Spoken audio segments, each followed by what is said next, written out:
female back home that you worship and allow to order you around?" "No, I don't," Kai said with dignity. "But if I did, she would be neither my ruler nor my slave, but my equal."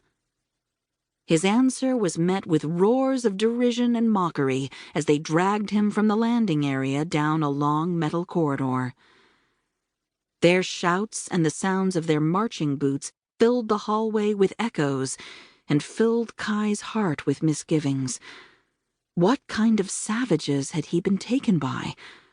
Who were these people who spat on the idea of the goddess, the mother of all life, and derided a race who considered male and female to be equal? "Goddess," he thought, as they dragged him into a cell. "I'm in a bad position here. What the hell am I going to do?" There were no answers forthcoming, only more trollish laughter as his captors forced him into a small stone and glass cell. They pushed him down to sit on a rough stone bench and shoved his manacled hands above his head where a metal plate was bolted into the stone wall. Kai gave a gasp as a jolt ran through him and the magnolock stuck fast to the ferromagnetic plate, holding his arms above his head in a most uncomfortable position. "There, Kindred," the first male, who appeared to be the one in charge, said. "That should hold you." "Wait. Don't you have any due process here?" Kai was growing increasingly angry. He should never have allowed them to take him. "Is there no one here? A magistrate or a judge of some kind I can explain my mission to?" "A magistrate or a judge?" There was another rumble of ugly laughter. "Consider yourself lucky, Kindred," the first male said. "You're in the royal torture chamber, the one used by the monarch himself. You can explain yourself to him whenever he gets around to coming down to see you."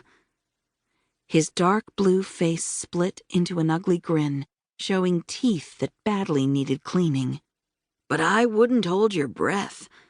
The monarch has better things to do than come down to the dungeon and listen to female worshippers whine." "Wait," Kai began, but the guards were already leaving, clanging the door behind them.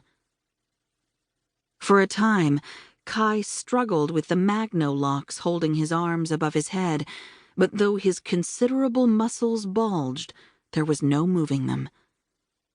Finally, he acknowledged it would be easier to tear his arms from their sockets than to break the incredibly strong magnetic field to free his hands. Gods, he was trapped here, and he hadn't even been able to send a distress signal back to the mothership before he was taken. What in the seven hells was he going to do? Wait for their leader, for the monarch that they talked about, to come. Maybe I can make him understand I don't pose a threat to them. If I can just explain about the hive and how fucking dangerous they are, maybe I can even get his help on this mission. But how long would it take for the monarch to acknowledge that he had a prisoner and bother coming down to speak to him? And even if he did come, who could say that he would be willing to hear from a kindred whom these people apparently reviled because of their devotion to a female goddess and their refusal to use women as objects?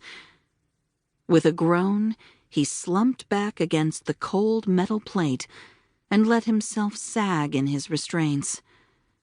I'm in so much fucking trouble here.